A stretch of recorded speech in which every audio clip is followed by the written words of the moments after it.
घटना यमुनानगर की है। 26 जून को आपको याद हो कि किस तरीके से यमुनानगर 17 सेक्टर हुड्डा में एक महिला को एक शख्स ने चाकुओं से वार किया था। आपको बता दें कि घर के अंदर घुसकर एक महिला के साथ एक युवक ने चाकुओं से ताबड़तोड़ वार किए थे, जिसमें महिला गंभीर रूप से घायल भी हो गई थी। हालांकि महिला की बहादुरी के कारण वो अपनी जान बचाने में कामयाब हो गई।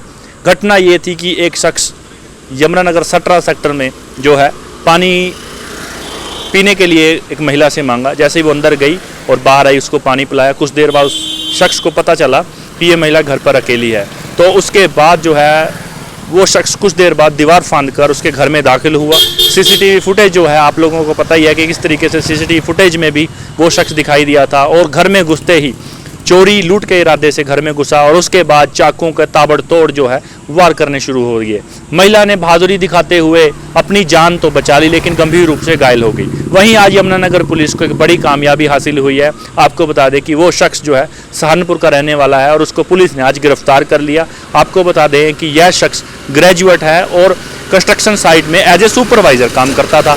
सुपरवाइजर काम करने के बाद जब लॉकडाउन लगा तो उसके बेरोजगारी छा गई, जिसके चलते यह सहारनपुर चला गया और सब्जी की रेडी लगानी शुरू कर दी। सब्जी की रेडी में आमदनी ना ठीक होने के बाद फिर से इस शख्स ने यमुनानगर का रुख किया, जहां यह पहुंचकर इस घटना को अंजाम दिया। उसने यह जुर्म कबूल भी लिया है और आज यमुनानगर एसपी कमलदीप गोयल जी ने प्रेस कॉन्फ्रेंस को करते हुए बताया। आइए जानते हैं आखिर क्या मामला था। देखिए, 26 तारीख को हुड्डा सेक्टर 17 जगाधरी में दोपहर के समय एक सनसनीखेज घटना हुई थी। 26 जून को हुड्डा सेक्टर 17 जगाधरी में एक सनसनीखेज घटना हुई थी।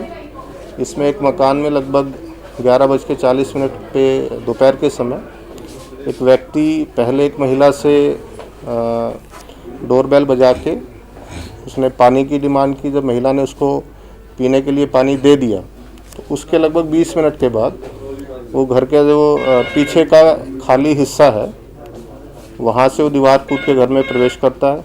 महिला को घायल करके वो घर का जो मेन दरवाज़ा है उसको उसने बोल्ट किया और महिला भी हिम्मत जुटा के घर के पीछे वाले हिस्से से दीवार फांद के उससे बच निकलती है। वो अक्यूज़ भी वहाँ घर से भाग जाता है। तो ये घटना काफ़ी सनसनीखेज थी, क्योंकि ये शहर के एक पोश रिहायशी इलाके में हुई थी और आम जनता में भी थोड़ा ऐसी भावना, एक डर और भय का जो माहौल है वो पैदा हुआ था। तो हमने इस केस को बहुत ही सीरियसली लिया। तब से हमारी जो पुलिस की टीमें हैं वो इस घटना को सोल्व करने के प्रयास में थी।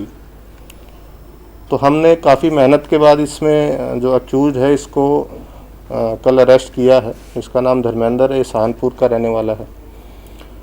ये ग्रेजुएट है, इसकी जो वाइफ है वो भी ग्रेजुएट है। इंटरेस्टिंगली ये पिछले लगभग 5 साल से यहाँ पे जो कंस्ट्रक्शन साइट्स हैं, रेजिडेंशियल जो कंस्ट्रक्शन साइट्स है उस पे सुपरवाइज़र का काम करता है कंस्ट्रक्शन की देखरेख के लिए। और जिस घर में इसने ये वारदात की है इस घर की कंस्ट्रक्शन का सुपरविजन भी उसने लगभग 10-12 दिन किया है।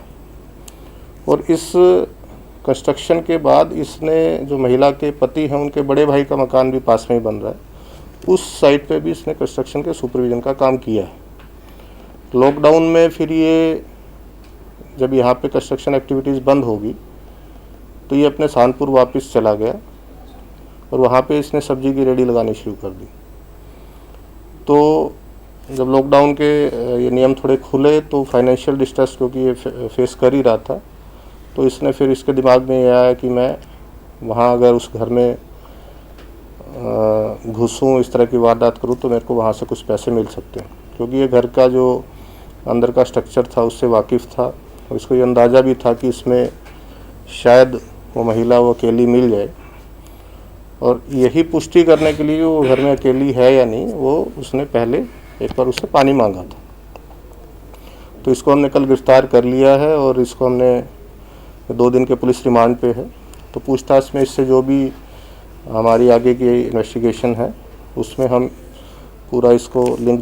देखिए, 307 में और 324/451 में केस पहले ही दर्ज है। अब क्योंकि इसको गिरफ्तार करने के बाद इसकी जो मंशा है वो मतलब इसने बताई है, तो लूट के अकॉर्डिंग जो सेक्शंस है आईपीसी के वो इसमें ऐड किए गए। इसकी उम्र लगभग 34 साल है 2006 में इसने एक वारदात की थी मोटरसाइकिल चोरी की उत्तर प्रदेश में, जिसका रुड़की पुलिस स्टेशन में केस भी दर्ज हुआ था। सर जैसे बताया जा रहा है कि इसके पास वेपन भी थी, तो वो सब बरामद कर लिया गया? नहीं, वेपन इसके पास मैंने बताया चाकू नुमा चीज़ थी, उसकी बरामदगी अभी बकाया। देखा आपने किस तरीके से ये शख्स पानी के बहाने घर में घुसा और किस तरीके से महिला पर ताबड़तोड़ जो है चाकू के वारों से उसको घायल किया। आप भी अगर घर के अंदर अकेले रहते हैं, अगर आपसे कोई एड्रेस पूछता है या पानी पूछता है, आप बिल्कुल अलर्ट रहिए, ऐसे अपराधियों को घर में घुसने ना दें। और ऐसी बेहतरीन अपडेट्स के लिए बने रहिए हमारे चैनल के साथ और देखते रहिए आपका अपना फेवरेट चैनल HR71। कैमरामैन राजकुमार राणा के साथ सरनजीत सिंह।